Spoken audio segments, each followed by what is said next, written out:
শুভ সকাল বন্ধুরা, কেমন আছো তোমরা? আশা করি সবাই ভালো আছো, আমরাও ভালো আছি। আমি রিঙ্কু আবার চলে এলাম তোমাদের সামনে নতুন একটা ভিডিও নিয়ে। এই যে দেখো, বিছানাটা হাফ তুলেছি, আর বিছানাটা তুলছিলাম, তারপরে মনে পড়লো যে বেড কভারটা চেঞ্জ করব। আর তার থেকে বড় কথা, কাল রাত থেকে আমার মাথাটা যন্ত্রণা করছে। ওই জন্য ভাবলাম তাহলে তো বিছানার কভারটা চেঞ্জ করতে সময়ও লাগবে, ওই জন্য ওটা বন্ধ রেখে আমি আগে একটু চা বানাতে চলে গেলাম। চা করে খেয়েও নিলাম, নিয়ে এবারে কাজগুলো শুরু করলাম। কেননা বেড কভার, 2 ঘরের বেড কভার আজকে চেঞ্জ করব, আর অনেকটা সময় লাগে। এইগুলো একটু ধীরে সুস্থে না করলে না হয় না। আর ওই যে বিছানা আমার সবসময় টান টান থাকা চাই, এটা আমার একটা অভ্যাস বলো যাই বলো, মানে সবসময় বিছানাটা একটা পরিপাটি থাকলে না ভালো লাগে, আর দেখবে মনটাও ভালো লাগে। ঘর বাড়ি অপরিষ্কার পরিচ্ছন্ন থাকলে সত্যি ভালো লাগে না।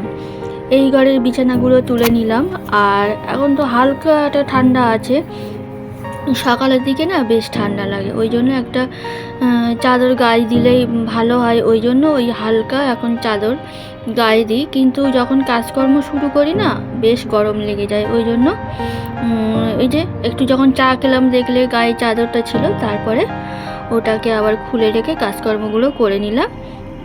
আর এই ঘরের বেড কভার টাভারগুলো চেঞ্জ করলাম, করে এবারে যাব ওই ঘরের বেড কভারটা চেঞ্জ করতে, কিন্তু ওটা পরে করব। তার আগে আমি অনেকটা কাজ করে নেব, যেমন জামা কাপড়গুলো ভিজিয়ে রেখে দিয়েছি, দিয়ে তারপরে আমি এই ঘরে এলাম, এই ঘরের বেড কভারটাও চেঞ্জ করব।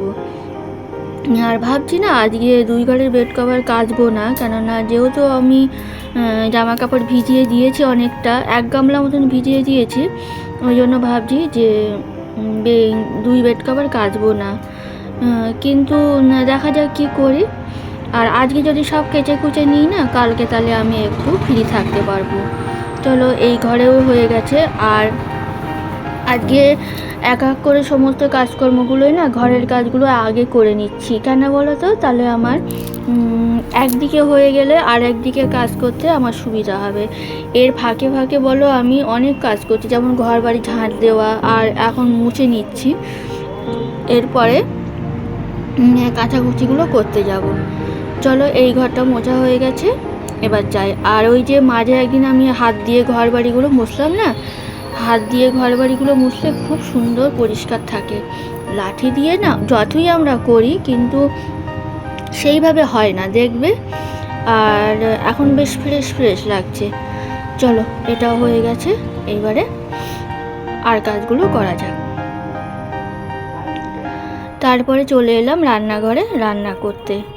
ভাবলাম যে মাছ ভাজাটা বসিয়ে দিই, আর এদিকে ভাতটাও পরে বসাবো। আগে আমি সবজিগুলো রান্না করব, মানে আজকে করব লাউ দিয়ে আর আলু দিয়ে মাছ দিয়ে একটা হালকা ঝোল করব। আমার না ইদানিং খুব হালকা হালকা ঝোল খেতে ইচ্ছা করে, মানে মশলা ছাড়া ভালো লাগে।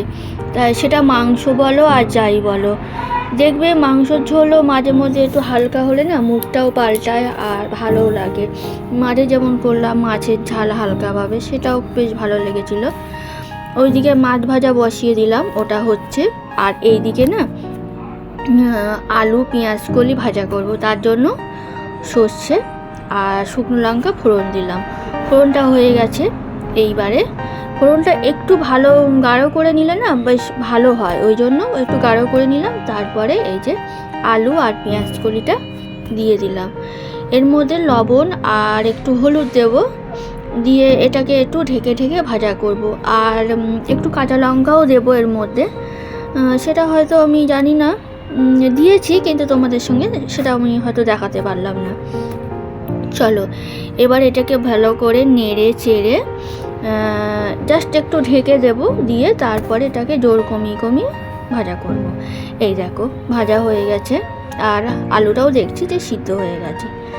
চলো, এটাকে এবার নামিয়ে রেখে দিই। আর এইদিকে মাছ ভাজাটা বসিয়ে দিয়েছিলাম, মাছটা হয়েও গেছে, তুলে নিয়েছি। আর সেই তেলে একটু আলুগুলো ভেজে নিচ্ছি। কেন বলো তো, যেহেতু আমি লাউ দিয়ে বানাবো সেহেতু আমি একটু আলুটা ভেজে নিচ্ছি, তাহলে কি হবে, খেতে ভালো লাগবে। দেখো আলুটা ভাজা হয়ে গেছে। এইবারে আমি ফোড়নে দেব পাঁচফোড়ন আর একটু তেজপাতা দেব। এই যে পাঁচফোড়ন দিচ্ছি আর একটু তেজপাতা দিচ্ছি। ফোড়নটা দিয়ে একটু আবার আলুটা দিয়ে না একটু নাড়াচাড়া করে নেব, তাহলে ফোড়নের গন্ধটাও ওর মধ্যে মানে ভালোভাবেই মিশে যাবে আর খেতেও ভালো লাগবে। চলো এটাকে একটু নাড়াচাড়া করে নিই। তারপরে ওর মধ্যে লাউটা দিয়ে দেব। এই যে লাউটা দেখো বেশ বড় বড় করে কেটে নিয়েছি, এবার লাউটাকেও দেবো।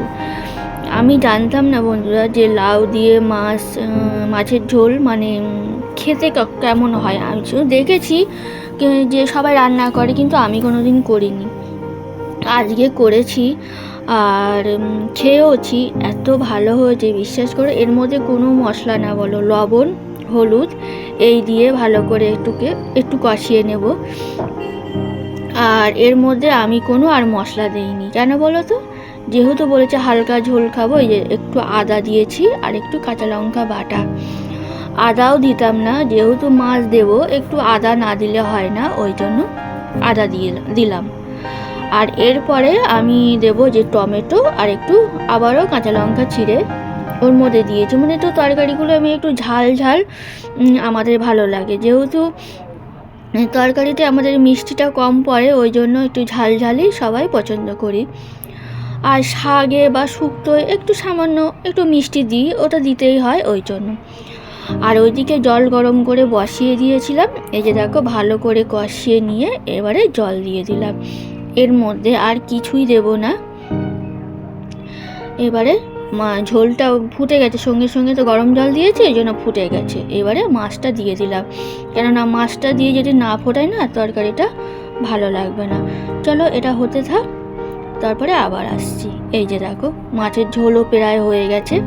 আর একটু এখন কি দিচ্ছি বলো তো, একটু ভাজা মশলা দিচ্ছি, ধনে জিরে গুঁড়ো করা ছিল আমার, সেটাই দিচ্ছি। এত ভালো হয়েছে বন্ধুরা, কি বলবো, তোমরা এইভাবে একদিন বানিয়ে করবে, খুব ভালো লাগবে। আর ওইদিকে ভাত লাস্টে বসালাম, কেননা আমার তরকারি তো সব হয়ে গেছে, ওই জন্য লাস্টে বসালাম। আর এইদিকে রান্না করতে করতে আমি আজকে সমস্ত বাসনগুলো মেজে নিয়েছি। কেন বলো তো, শরীরটা ভালো লাগছে না আর কোনো কাজই আমি আজকে জমিয়ে রাখছি না। আর এই রান্নার ফাঁকে ফাঁকে বলো আমি সমস্ত কাচাকুচি সব করে নিয়েছি। বলছিলাম না যে দুটো বেড কভার কাচবো না, দুটো বেড কভারও কেচে দিয়েছি। ভাবলাম আবার জমিয়ে রেখে দেবো, আবার কালকে কাচবো, ওই জন্য ভাবলাম যে না, আজকেই সব কেচে কুচে গুছিয়ে রাখি। তারপরে দেখো রান্নাবান্না কমপ্লিট হয়ে গেছে। এই যে লাউ দিয়ে আলু দিয়ে মাছ দিয়ে ঝোল আর পেঁয়াজ কলি ভাজা। রান্না সব পুরো কমপ্লিট হয়ে গেছে। আর রান্না করতে করতে বাসন মাজলাম, তোমরা দেখলে। আর আজকে না একদম জমায়নি, রান্না করেছি আর বাসন মেজেছি, তোমাদের সঙ্গে অল্প শেয়ার করেছি যে বাসন মাজছি। সব হয়ে গেছে আর গ্যাস ট্যাস মোছা পুরো কমপ্লিট। আর সকালবেলা তো ঘর বাড়িগুলো মুছে নিয়েছি, অনেকটা এগিয়ে থাকে ঘর বাড়িগুলো মোছা। আর এদিকে রান্না করতে করতে কাচাকুচি করে নিয়েছি। চলো রান্নাঘর কমপ্লিট, মানে কাজ কমপ্লিট। এবারে জামা কাপড়গুলো কিছু দিয়েছি, সেগুলো দেখবো যে শুকিয়ে গেছে কিনা। যেগুলো শুকিয়ে গেছে সেগুলো তুলে নিয়ে আসবো, আরগুলো উল্টে পাল্টে দিয়ে আসবো। আর তারপরে স্নান করবো, পুজো করবো। চলো সারাদিন পর তোমাদের সামনে এই শুভ সন্ধ্যা বন্ধুরা। সন্ধ্যাবেলা রান্নাঘরে চলে এলাম, চা খাবো। আর চা খাওয়ার আগে না মানে রান্নাঘরে কাজ থাকে। এই যে দেখো এই বাসনের ঝুড়িগুলো, মানে যদি বাসনগুলো খালি না করি ওই জায়গাটাও বন্ধ হয়ে থাকবে, তার জন্য ভাবলাম যে আগে বাসনগুলো খালি করি, তারপরে চা বানাবো। এটা প্রত্যেক দিনেরই কাজ, নিত্য কাজ, আর কি বলবো, করতে হয়, তাই সেগুলোই করছি। আর তারপরে একটু চা খাবো। চলো চাটা খেয়ে নিয়েছি, বেশ অনেকক্ষণ হয়েছে। তারপরে চলে এলাম রান্নাঘরে, এই বোতলগুলো সব জল ভরবো, কেননা আজকে সারাদিন জল ভরার টাইম পাইনি। কোনো দিন সকালবেলা উঠেই না আমি জল ভরে নিই, কিন্তু আজকে আর টাইম পাইনি, তাই এখন ভরতে চলে এলাম। ভিডিওটা কেমন লাগলো বলবে কমেন্ট করে, আর যদি ভালো লাগে তাহলে লাইক শেয়ার কমেন্ট করো, আর আমার চ্যানেলটাকে সাবস্ক্রাইব করে দিও। ফিরে আসছে অন্য কোনো ভিডিও নিয়ে। সবাই ভালো থেকো, সাবধানে থেকো, সুস্থ থেকো, টাটা। আর আমার ভিডিও দেখার জন্য অসংখ্য ধন্যবাদ।